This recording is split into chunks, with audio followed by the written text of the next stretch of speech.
He also invited Sifuna and Babu to join DCP or Wiper. Do you think that's a good move for them? It's an absolutely wrong move. Because one thing that Edwin Sifuna and Babu has to realize that there is a shift in the people who will play politics in future. And it is not going to take long. It is just going to take 10 years from right now. And the people who will be playing Kenyan politics is not going to be Gachagua, it's not going to be Ruto, it's not going to be Uhuru, it's not going to be Matiang'i in the next 10 years. So there is these new people who are coming up, and one thing about it, you're also having a new generation of Kenyans, not just Gen Zs. I mean a new generation of Kenyans who are starting to awaken, starting to think differently. So the moment you forge an alliance with people like DCP, Gachagua, you are destroying the investment that you have for the future. So I tell people like Edwin Sifuna, Babu, the fruits that you'll enjoy are in future. It's not right now. You don't have to hurry for an appointment right now. Fight for the rights of the people. Even Sifuna, do another extra 5 years as a senator. Keep talking about the problems of the people. People will reward you in front of here, when now we don't have to talk about Matiang'i or all these other leaders. Okay. So the alliance between Edwin Sifuna, Babu together with DCP is not needed. Okay. Not necessary. It's not necessary. Okay. Rumors are having it that there's a looming cabinet reshuffle. Yeah. Whatever happened in TZ? Whatever happened in TZ, yes. Do you see it happening in Kenya? It will happen in 2027. In fact, people should brace themselves for 2027. 2027, Ruto is going to be very ruthless. Because if there is one definitive thing that we can all agree on, no matter the resources that he puts across, President Ruto is very unpopular. They know that even in their own camp. So in 2027, there will be resources. It's either you are bought or you are abducted and you are lost. Because 2027 is a do or die for President Ruto, but at the same time it's a do or die for Kenyans. So in 2027 we'll also see the same script that has happened in Tanzania. Because the card that is there with the team is that we just have to secure an illusion that we're being supported by certain regions. So Ruto will want to say that I have support of Luo region, I have support of Rift region. Then after that, rigging is what follows. And we have said it as the youths of this country that we will question if rigging happens in 2027. You don't feel like the president is going to be re-elected in 2027? The president is not going to be re-elected, and there is no sane individual in this country, whether you've been paid, whether you work for government, to agree that this regime has been working. No sane person, everybody knows this regime has failed in so many aspects. They will pick up the pace. The pace in terms of? Delivery to the people.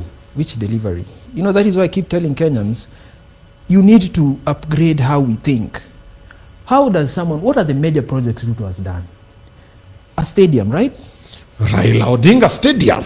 Mau Rironi, Mau Summit Road. Another one? Affordable housing. Affordable housing. Another one? SHA. I will drop the point. Ask, I will drop another one. We've not finished. Just keep asking, I'll drop for you the points. In fact... Okay, you'll mention those 4 things. No, they're not 4. Why don't we make a list? No, Obina. Those 4 things are the ones that has been paraded and has been shoved down Kenyans for them to accept that has been working. Look at the stadium. What does the stadium do for the country? What does another stadium do? How does it help in the sports industry of Kenya? Employment. Which employment? That stadium itself is a liability. And I keep telling Kenyans, we have to have pragmatic ideas to solve our Kenyan problem. If I have a problem in the sport industry, why don't I question the corruption and the failure to pay our sports athletes? Why don't I question of the training grounds and the facilities that these people are supposed to be using for training? Instead of just talking about one stadium, how does one stadium solve the issues we are having with our There are athletes. other stadiums that are coming up. There are no stadiums that are coming up. West Kamarinyi. And in fact, one of the things that should surprise you the most, it took AFCON to be brought to Kenya so that you can have a world-class stadium. All those years. It was out of necessity. But Ruto was not the president. Why are we blaming Ruto for what was not his... Ruto just got president the other year. It's just 2 years, man. I'm not blaming Ruto. I'm a very informed Kenyan. I blame the system. Yeah, then why are we blaming him and you're saying, oh, Ruto hajafanya. It's just 2 years. Come on, man. I would blame Ruto because his corruption is very open and it's very blatant.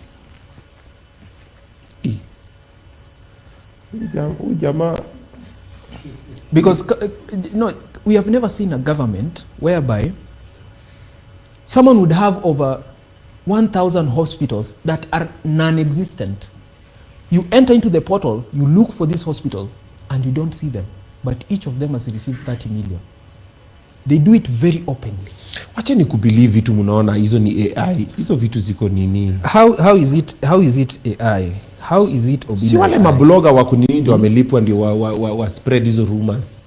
In fact, I am one of them who highlights the government corruption. When we talk about them, these are things that are in public information. When I say a certain hospital did not receive money, I tell you, go log into the health database. The same information I am putting out is the same information that you'll see. When we say SHA is not working, there is an individual who remits a certain amount of money, went to the hospital. SHA was supposed to be covering up 400,000. He was told it's not going to cover up. But those are just like one. It's the same. Hata NHIF haikuwa analipia kila mtu. Kuna kwa na system error saa ingine uluachi hawa. Saa ingine hata kitu ikifanya, hata kama kitu ni mbaya, even a broken clock sometimes is right once a day or Obina, twice. do you know how much we lose in corruption per day? Si Uhuru alisema ni 2 billion. No, right now. Akasema ameshindwa. Right now the number is 6 billion, according to independent investigating reports. 6 million Billion per day. per day. Ai. Wacha tu Google. 6 billion per day. We are losing 6 billion per day. Ai hapana. And it is hard to believe. How much money is lost in Kenya per day to corruption?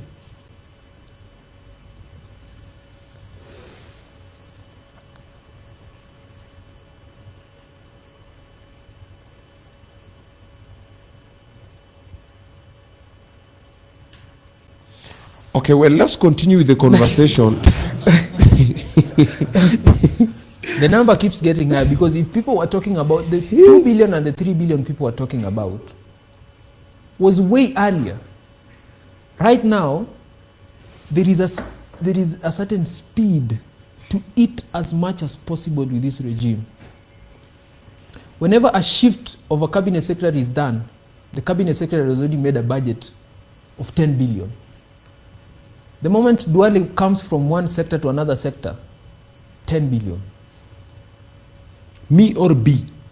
Billion. According to Ethics and Anti-Corruption Commission, Kenya is losing an estimated 608 billion shillings to corruptions annually. That is EACC. The videos to divide 608 by 12. But that is an I'm institution. divided by 365. But you know that is why if you want real figures and real information according to what happens in government, strive to look for sources from independent sources. What of Babu? Governor. Babu, I've said it many times, Babu should not vie for governor. I don't know why most people underscore. You know, if you understand the political roles that was brought about by devolution, a governor is very administrative.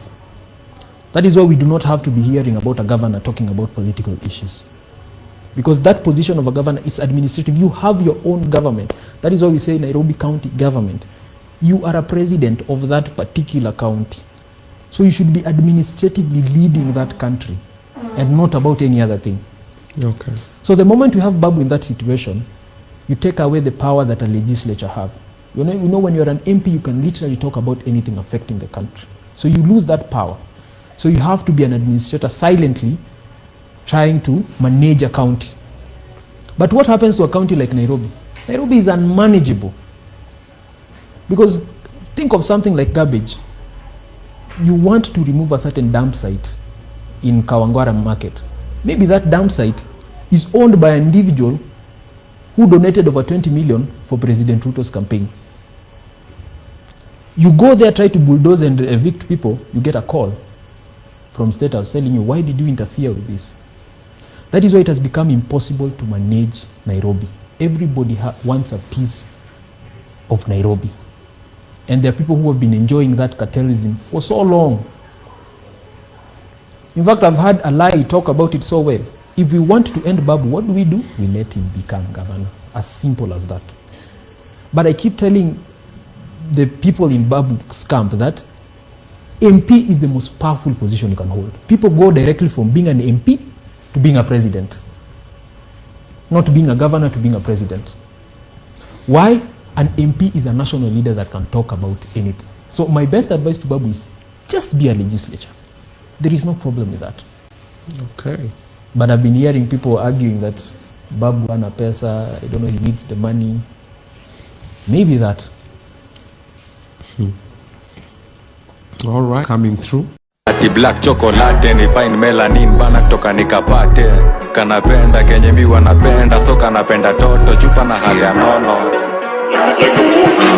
Madam na kudai, umedunga mini na unapenda mangwai. Una dance fit, unawacha nikismile. Ama niko high, jua lies, nice. Kono moja mbele, gine yende rembe. Baila, baila.